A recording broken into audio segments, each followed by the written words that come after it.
வெளியில நம்ம செய்கிற சின்ன சின்ன தவறு, எல்லாரும் தெரிஞ்ச தவறு ரொம்ப பெருசா நம்மளை அஃபெக்ட் பண்ணாது.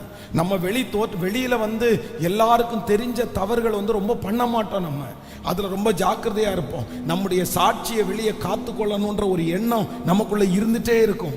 ஆனா நம்ம நிறைய பேர் பாதிக்கப்படுறது எங்க தான் பாதிக்கப்படுவோம்னா அந்தரங்க பாவம், அந்தரங்க பாவம். ஆனா ஆண்டவர் என்ன சொல்றாரு அப்படின்னு சொன்னா, கர்த்தர் வேற எங்கேயுமே பார்க்கல.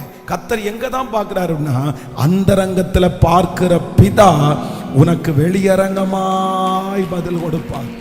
நீங்க அந்தரங்க வாழ்க்கையில சரியே இல்லாம நீங்க என்னதான் பண்ணினாலும் அதுல ஜெயம் கிடைக்காது.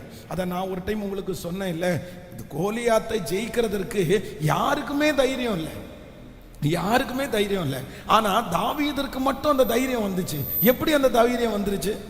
எப்படி அந்த தைரியம் வந்துச்சுன்னா, அவன் என்ன சொல்றான் அப்படின்னு சொன்னா, ஒரு விசை சிங்கம் ஒரு விசை கரடி அப்படின்னா, யாரும் பார்க்காத இடத்துல, அவங்க அம்மா பார்க்கல, அவங்க அப்பா பார்க்கல, அங்க யாருமே இல்லை, இல்லாத அந்தரங்கமான ஒரு இடத்துல சிங்கத்தை ஜெயிச்ச கரடியை ஜெயிச்ச ஒருத்தனுக்கு பப்ளிக்ல அத்தனை பேருக்கு முன்னாடியும் அந்த கோலியாத்தை ஜெயிக்கிறது ரொம்ப ஈஸி.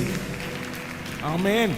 நீங்க அந்தரங்கத்துல ஜெயிச்சிட்டீங்க அப்படின்னு வச்சுக்கோங்களேன், நீங்க வெளியில ரொம்ப ஈஸியா எல்லாத்தையும் செஞ்சிருவீங்க. உங்களால ரொம்ப அழகா எல்லாத்தையும் பண்ணிட முடியும்.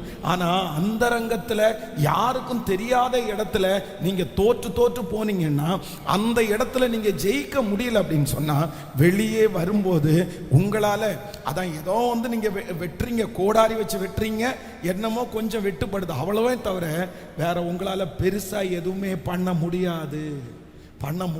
அதனால ஒரு வீட்டில் ஒரு சண்டையா இருக்கலாம், பேச்சா இருக்கலாம், எனிவே எது ஆண்டவர் எதுவும் உங்கள்கிட்ட சொல்றாரோ இல்லையோ, நான் இந்த பலிபீடத்தில் நிற்கும் போது நான் உணர்றேன், கர்த்தர் யாரோ ஒருத்தரிடத்துல தெளிவா பேசுறாரு. நீ முதல்ல வெளியே வா மகளே, வெளியே வா. எதுலேருந்து வெளியே வாங்கன்னா, யாருக்கும் தெரியாத ரகசிய பாவத்திலிருந்து நீங்க வெளியே வரணும்.